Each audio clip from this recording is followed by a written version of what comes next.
So, nak cerita sikit pasal background kan.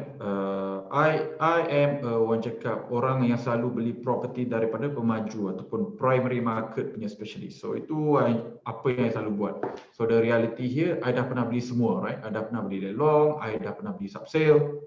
Okay, bila cerita pasal beli rumah tanpa modal ni, memang daripada primary market dah biasa buat, secondary market dah biasa buat, lelong masih belum lagi. And I akan cerita kenapa lebih susah nak beli rumah tanpa modal gunakan lelong. Bukan tak boleh, cuma lebih susah, right?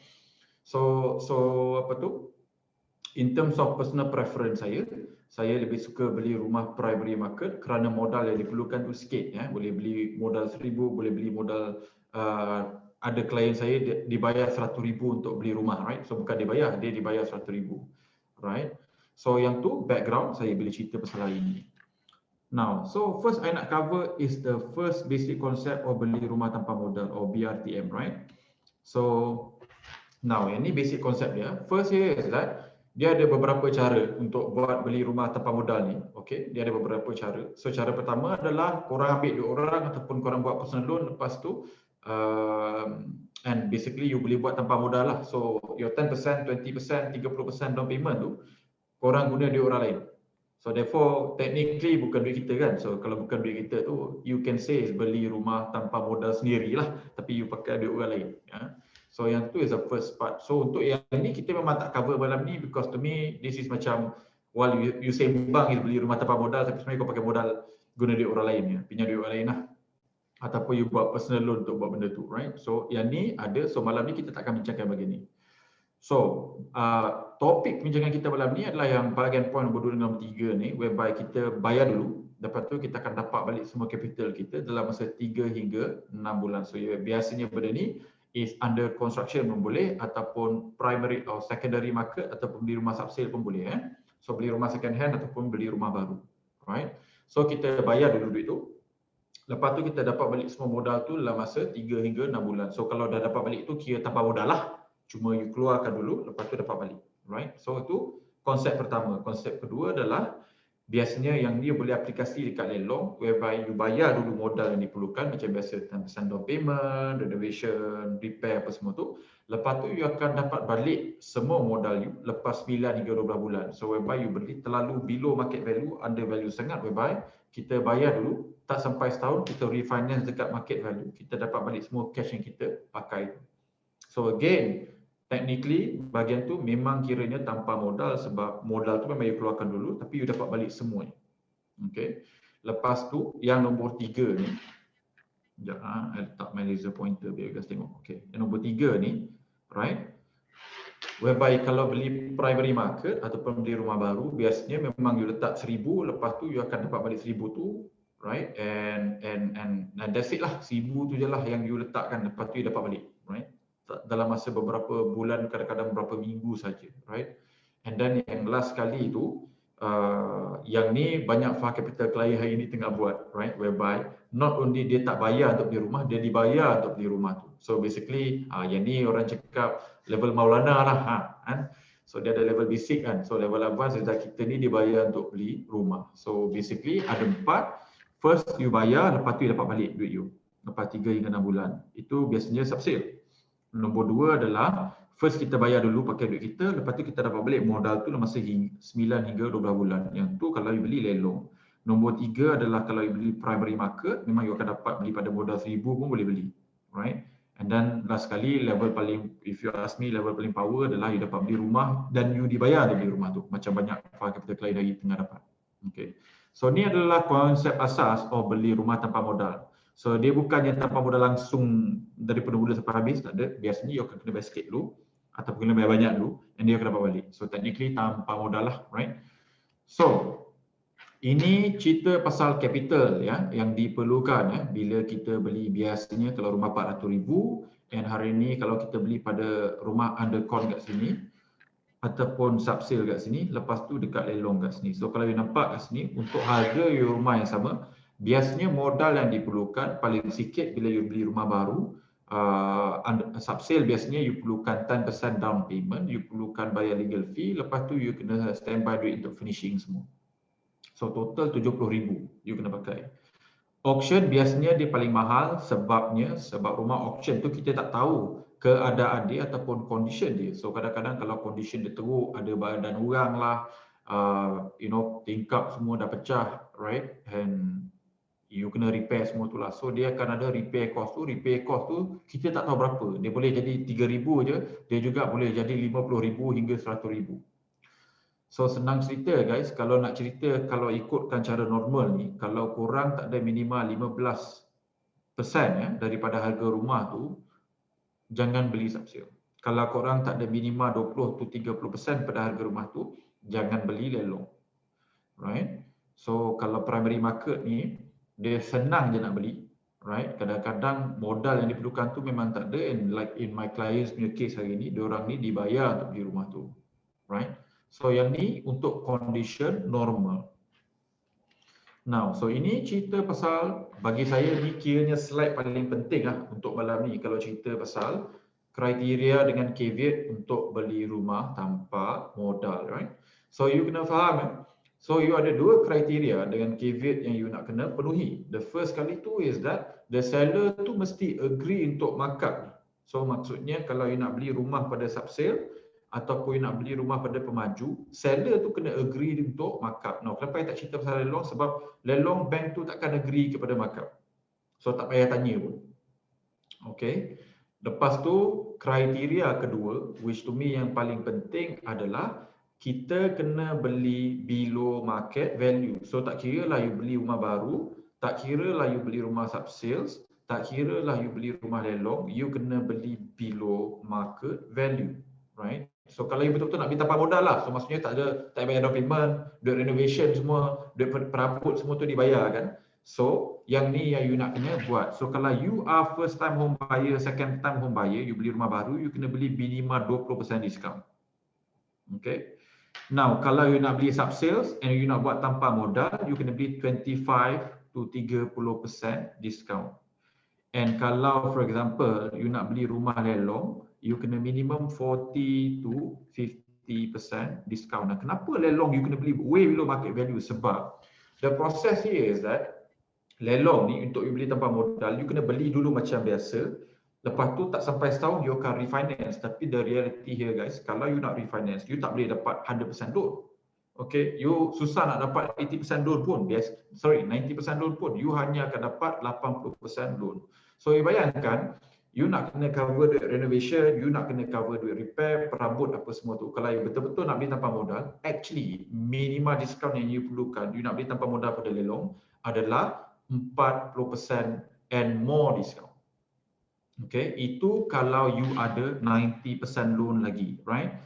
So kalau you dah tak ada 90% loan, you cuma ada 70% saja sebab you dah beli rumah banyak kan, you dah ada lebih pada 2 lah senang cerita kan. Now untuk primary market, so the good news here is that you masih boleh beli tanpa modal kalau discount you cuma 20% saja. Okay. Kenapa? Sebab hari ni if you buy property baru, you boleh dapat 80 to 90% loan even for property ketiga. Yang ni ada penjana punya announcement bulan Jun hari tu. So kalau you beli primary market hari ni on 70% financing, you ada kelebihan besar. You masih boleh beli rumah tanpa modal hari ni, which is why a lot of our clients yang datang join jadi klien tu, diorang memang beli rumah even at 70% LTV, dia dapat beli rumah tu betul-betul tanpa modal dekat paket. Okay. Kalau kat subsale pula, you kena beli minimal rumah tu kena 40% below market value. Okay, sebab you still kena buat a provision of transaction cost dengan repair dengan furnishing. So 40%. Untuk auction pula, yang ni kena minimum 50%. Okay. So senang cerita, bukan tak boleh nak buat, benda ni boleh tapi kena rajin cari, kena pandai cari and kena ada kemampuan untuk beli jugalah.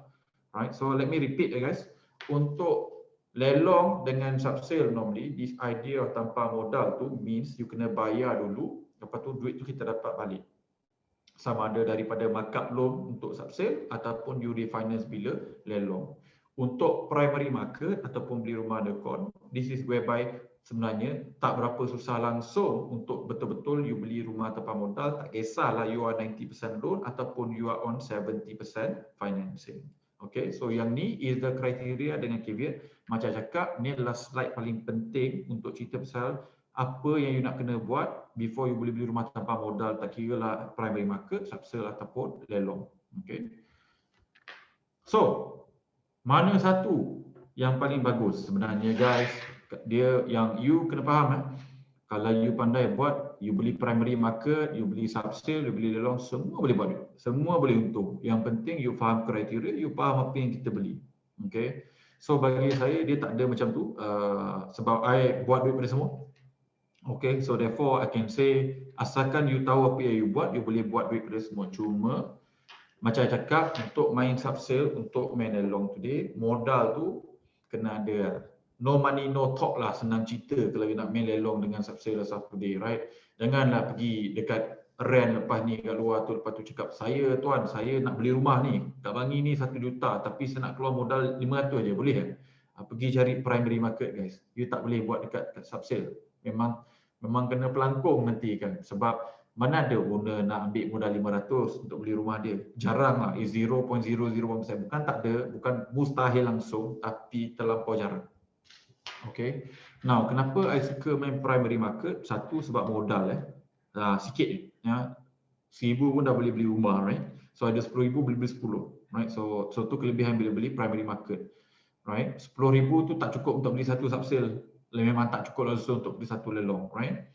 So dia ada kelebihan ni is that bila you beli rumah primary market ni, sebab modal yang diperlukan sikit macam contoh ni I bagi contoh katalah you beli rumah kan, untung subsale 150,000, auction 150,000, primary market ni cuma untung 75 je, tapi sebab modal kita 5,000 je untuk beli rumah primary market, subsale 70, auction 80, kita punya return on investment tu 1,500%, right? Sebab modal yang kita pakai tu sikit je, right? While subsale masih untung, keluar modal 70,000, dapat balik 150,000, dapatlah untung 214%, lelong pula 188%. Biasalah sebab dia punya capital tu banyak sikit sebab kena repair. So macam saya cakap, mana-mana pun boleh buat duit, tapi kalau you jenis nak buat macam I, pulangan beribu%, dan you nak gunakan modal sekurang yang boleh, and therefore primary market will be my choice. I tak tahu about you guys kat luar tu, lain orang, lain kepakaran, you know, yang mana you pandai buat, you buat. Okay. So, yang ni I cerita pasal duit yang paling tak masuk akal I pernah buat, right? Daripada beli primary market tanpa modal, right? Yang ni I beli in the last property slump 2009 I beli tengah high of waktu tu recession macam hari ni, right? So I keluarkan modal 2,000, letak dulu untuk booking, lepas tu I dapat balik. Lalu lepas je I dapat balik 2,000 tu. So memang betul-betul tanpa modal lah, right? And guys, rumah ni sebab I beli tu waktu tu slump waktu slump 2009, I jual tak sampai 18 bulan pada tahun 2011. Okay, I punya untung adalah RM130,000. So ni kelebihan bila you beli property waktu slump tanpa modal. Lepas tu 2-3 tahun later you ada recovery and boom. Of course agak menyesal, agak bodoh jual property ni awal sebab untung 130,000 je. Kakak ipar saya beli unit sebelah saya, dia masih simpan hari ni. Untung beliau hari ni adalah 400,000. Let me repeat guys, property yang dia beli tanpa modal waktu slump tu, hari ni kalau dia jual, untung dia mungkin bukan 400,000, harga dah jatuh sikit kot. So mungkin 300 tu 300,500. So bayangkan guys, modal kosong buat 300,000. Right? So I ask adik saya waktu tu untuk beli property ni, adik saya cakap, "Alah, tak nak lah. Sebab waktu tu beli rumah tanpa modal ni guys, is benda yang macam tak masuk akal. Dengar pun macam scam kan. So dia rasa macam tak masuk akal. So even my own sister, I cakap belilah rumah ni kan dekat PJ apa semua best kan. Atas mall apa semua tu, dia cakap mustahil lah, mana ada orang beli rumah tanpa modal. So dia tak beli. So my sister-in-law dia kena scam dengan I, kita orang belilah unit bersebelahan kan. And my sister-in-law hari ni buat 350,000, my sister made zero. So senang cerita guys, benda ni boleh buat. Siapa yang rasa benda ni scam, korang tengok je lah nanti lagi 2-3 tahun orang lain ni buat duit. Right? So yang ni is my client. He came to become a client beberapa bulan yang lepas sebab dia dah tak ada 90% loan. Dia datang sebab dia dengar FR sembang gebang ni. Okay, sembang gebang ni. Loan 70% boleh beli rumah tanpa modal. Okay, beli rumah tanpa modal, even loan 70%. Saya cakap, okay bro, kau dah lama follow aku kan. Okay, kau jadi klien, aku garanti kau kalau tak aku pulangkan duit. So dia jadi klien and today dia dapat beli property 50% diskaun, by the way. Rumah kita orang beli tu lagi murah pada subsale. 50% diskaun rumah baru, right? Tapi dah siap so tak tunggu lama. And not only dia tak beli tanpa modal, siap dapat 100,000 cash sebab beli at 50% diskaun. So you tengok segi dia punya message, I think dia ada kat sini malam ni. Kalau tak percaya kita boleh panggil dia, interview dia kan. So benda ni boleh buat, okay, asalkan kita tahu macam mana nak buat benda tu. Okay, and then last kali I nak cerita sikit. Yang ni ada cerita pasal timing minggu lepas. Bila you want to buy property, you nak beli waktu slow down, you nak beli waktu slump. And hari ni kita sebenarnya dalam kategori slump 2020 dengan 2021 kita sekarang ni waktu slump. So insyaAllah starting from next year kita akan mula recovery and very likely kita akan ada bull run in the next couple of years. Sebab interest rate dah jatuh. Don't worry, kejap lagi saya tunjuk bukti kenapa rasa buran tu bakal berlaku. Okay. So, if you want to buy a property today, tak kira lah lelong ke, primary market ke, subsale ke, you should do right now, waktu tengah slump, waktu ni lah harga tengah murah. Waktu ni lah you boleh negotiate macam-macam. Okay. 1%, 2% pun dah boleh hari ni kalau nak beli rumah subsale, kalau anda dapat cari penjual yang terdesak. Okay. So guys, senang cerita, summary dia adalah subsale dengan lelong is that kita kena bayar dulu, lepas tu kita akan dapat duit balik lepas tu. Okay, so yang ni fantastic untuk mereka yang hari ni ada fulus, ada cash, right? So mereka yang ada cash hari ni boleh beli rumah subsale, boleh beli rumah lelong. Okay, I think subsale is a bit more attractive kot sebab I tengok lelong bila jatuh murah sangat orang bid sampai 20%, 30% naik. So macam dah jadi tak masuk akal beli subsale je. Right, nombor dua is that under construction hari ini bagi saya opportunity paling besar. Ini apa dan 4,000 saya dan 4,000 klien saya tengah buat. Kita orang tengah beli rumah daripada pemaju tapi kadang-kadang kita beli rumah yang dah siap. Kelakar, rumah tu pada pemaju tapi dah siap. So tak payah tunggu lama. And discount kita orang 30, 40, 50%, right? So memang betul-betul tanpa modal. Now, I would suggest guys kalau boleh, right, especially mereka yang first time menonton malam ni, whatever you decide to beli lepas ni, whether rumah lelong ke, subsale ke, baru ke, tolong gunakan 7 kriteria yang saya ajar tu untuk dapatkan rumah yang orang cakap below market value dan positive cash flow. Right? Ada sebab hari ni saya nampak ada klien saya beli rumah lelong, hari ni rugi, negative cash flow beribu. Walaupun beli rumah lelong tu dah murah. Kenapa tak follow 7 kriteria? Bantai buat sendiri. And yang beli rumah subsale hari ni memang tak payah cakap lah. Yang beli 2-3 tahun lepas semuanya underwater. Rumah jatuh 50,000, 100,000 hari ni value. Negative cash flow 1,000. So kalau boleh, kalau you tak nak jadi macam tu, tak kira lah you beli primary market, tak kira lah you beli subsale ataupun you beli lelong, tolong faham 7 kriteria sebelum you beli supaya you tak terbayar mahal. Nombor 1. Nombor 2, you nak beli rumah yang boleh rental dia, boleh cover installment.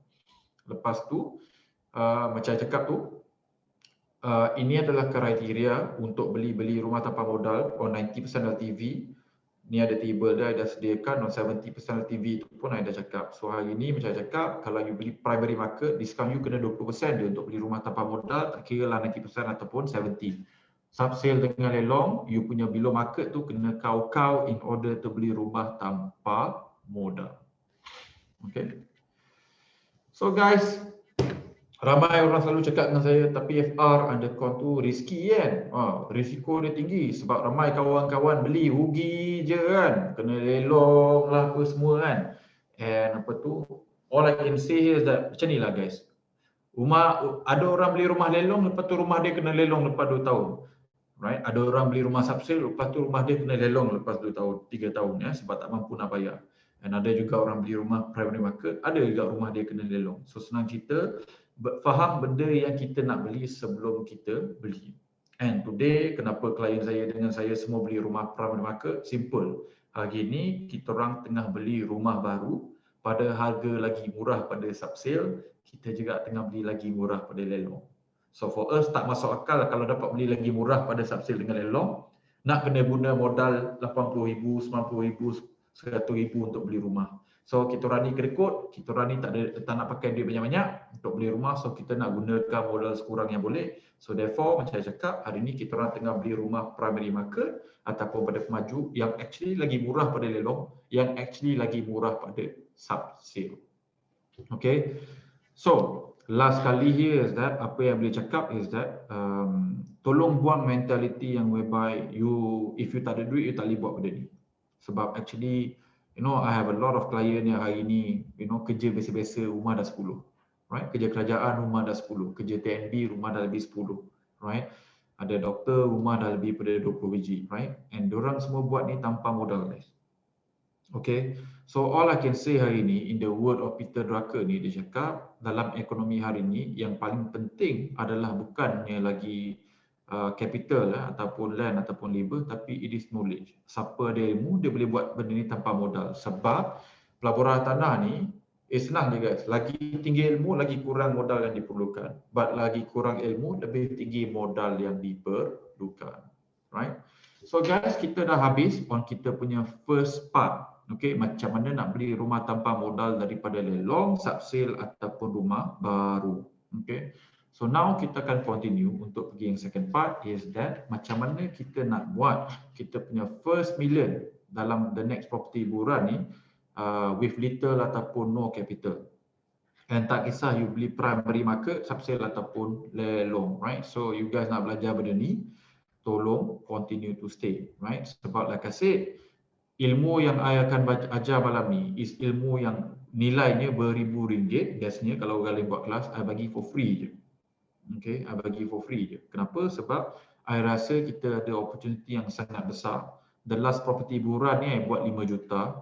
So I'm hoping that this round kalau I ajar orang betul-betul ini for free, if you dapat buat extra 500,000, extra 1 juta tu, nanti you buatlah sedekah on my behalf. Jadi saya dapatlah pahala sikit kan, ajar ilmu ni kan.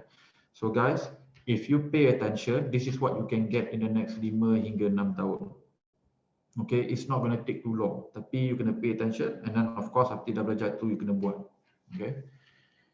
So macam saya cakap, hari ini kita dalam slump. InsyaAllah kita akan masuk recovery dengan boom punya phase and that would also mean kita akan ada property hiburan. So waktu property hiburan ni guys, harga rumah tu dah canak tau. Naik 100,000, 200,000 tu is geli-geli. So let me repeat ya guys, waktu 2009, 2010 waktu saya beli tu, waktu slump tu kan. Lepas tu 2-3 tahun tu kalau naik 100,000 tu orang kesian tengok kau. Sebab 100,000 je sikit je bro. Sebab tentu banyak orang yang tengah buat 500,000, 600,000, buat 1 juta satu rumah pun ada guys. So that's how crazy it is bila you beli rumah waktu slump and then you tunggu recovery dengan boom, right? So I punya data menunjukkan hari ni yang kita sekarang ni tengah dalam era slump. Okay, kalau you nampak kat sini kan, kita tengah dekat dalam era slump sini. So kat sini sepatutnya kita tengah beli. Okay. So, waktu dah masuk recovery dengan boom lah waktu tu kita patut jual. Okay. So, kalau you nak buat this 1 million over next 5-6 tahun, you kena faham kitaran pasaran hartanah. So, right now, this is the kitaran that we are in. Kita sekarang ni pada tahun 2021 ni pada era slump. Therefore, kita nak kena mula beli. Okay. Now, the secret formula guys, kenapa saya cakap kena beli hari ini dan kena follow 7 kriteria tu adalah if you boleh buat 4,000 positive cash flow. Let me repeat ya guys. If you can make 4,000 per month positive cash flow, you boleh buat 1 million property capital gain bila you jual rumah tu in the next property hiburan. Let me repeat. If you boleh buat 4,000 ringgit positive cash flow daripada hartanah yang you beli hari ini, you akan dapat buat 1 million in the next property hiburan bila you jual. Now, caveat dia is that kecuali rumah low cost, right? So sebab apa rumah low cost tak boleh? If you perasan between mass market property dengan low cost, capital gain untuk rumah primary market rumah mass market ni actually better compared to low cost sebab dia tak ada had. Okay, so bila cerita pasal RM4,000 ni, ini juga tak termasuk rumah WIP, tak termasuk rumah Selangorku. Any rumah yang ada kawalan tak boleh kira. Low cost, rumah WIP, rumah Selangorku tak boleh masuk. So ni cerita pasal mass market property ya, yang majoritinya 300,000 dan ke atas. Okay, you ada 4,000 positive cash flow, you akan buat 1 million. Kenapa? Sebab if member tu, pembeli ni, beli rumah ni pada you 5 tahun from now, kalau dia bayar 1 million extra from you, dia punya installment baru tu baru 4,000 je extra. So maksudnya kalau hari ni you dapat 4,000 cash flow, mamat yang bakal beli pada kita tu, dia beli pada harga 1 million extra tu, dia masih boleh break even. Sebab tu, if you can get 4,000 per month positive cash flow, you will make 1 million capital gain in the next property buran. So gain caveat dia, bukan rumah low cost, bukan rumah PPA, bukan rumah Sangoku, bukan rumah WIP. Rumah kawalan tak boleh kira. Okay. So, I bagi contoh. This is 5 property yang I beli yang siap waktu era bull dengan recovery. Right, so Titi Wangsa Central ni siap waktu era recovery. Summer Suites dengan Harta Mas Regency ni sub sale. Lepas tu Palazzo ni beli primary market, siap waktu property boom. Now, so kalau korang tengok kan daripada portfolio hartanah saya ni, today this portfolio hartanah bagi saya 5,000 positive cash flow sebulan. Now, with 5,000 positive cash flow sebulan, I buat 1.9 million additional net worth. So maksudnya kalau I jual hari ni, berapa untung property yang dapat? Roughly about 1.9 million. Okay. Now, ingat tak tadi, bila saya cakap tadi, berapa you kena buat positive cash flow in order to make 1 million? Siapa boleh ingat? Jerit depan skrin anda macam orang gila. Right? 4,000. So if you tengok kat sini guys, property waktu saya beli waktu slump ataupun waktu recovery, siap waktu recovery dan buran, cash flow 5,000 sebulan, untung 1.9 million. So benda ni matematik dia is very clear. If you follow 4,000 sebulan positive cash flow, you akan dapat 1 million in the next property buran. Okay. So the question hari ni is ramai orang tanya dengan saya, masih ke boleh dapat positive cash flow? Kalau dulu boleh lah, sekarang mana boleh dah. Okay guys, ni benda ni, drama ni, skrip ni guys, is skrip yang I dengar tiap-tiap tahun.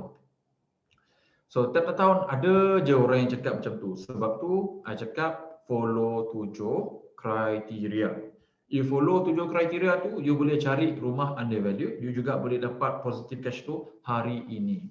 Nah, bagi you contoh property yang kita orang tengah beli, Khalifa Cap tengah beli. So yang ni okey, kita orang tengah beli ni pada harga 40% lagi murah berbanding dengan subsale, lebih murah berbanding dengan lelong.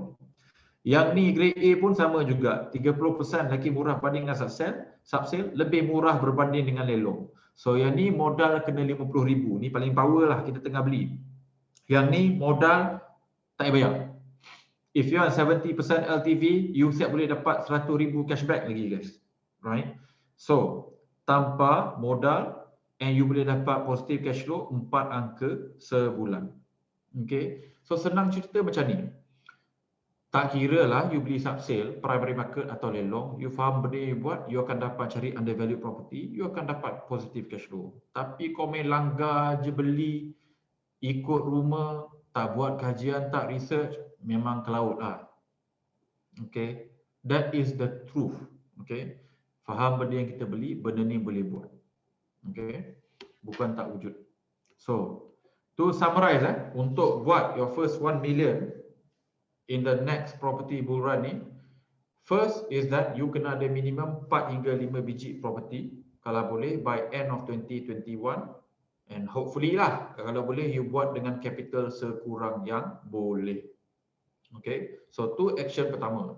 Nombor 2, semua property yang you beli ni, you kena follow 7 kriteria tu. Tak kira you beli lelong, subsale ataupun primary market daripada pemaju. And you have to buy property yang boleh dapat positive cash flow. Macam cakap, total tu kena lebih kurang 4,000. Okay. And then you simpan sampai 2026, which most likely will be the peak of property buran. And lepas tu you can decide to jual untuk pocket 1 million ataupun you nak simpan macam I and tunggu dia naik lagi harga. Tengok macam I simpan. I pun tak jual kan. So guys, dia tak susah. You dah faham dah malam ni cara nak beli rumah tanpa modal. You juga dah faham dah formula dia. Macam mana nak buat your first 1 million in the next property buran. Tak kira lah you beli lelong, primary market ataupun subsale. Okay. And then, you pun dah faham pasal kitaran hartanah. So, next thing is that once you dah faham benda ni, you kena go all out and then buat.